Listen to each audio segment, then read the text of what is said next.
जेव्हा डॉक्टर बाबासाहेब आंबेडकर परदेशातून बॅरिस्टर होऊन येतात भारतामध्ये, तेव्हा एके ठिकाणी बाबासाहेबांचा सत्कार असतो, भाषण असतं. ती बातमी माता रमाईच्या कानावरती पडते. तेव्हा माता रमाईचं अंतकरण काय म्हणतं की कीर्ती माझ्या धन्याची,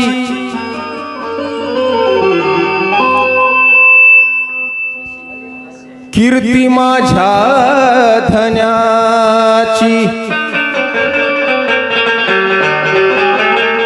कीर्ती माझ्या धन्याची, कीर्ती माझ्या धन्याची.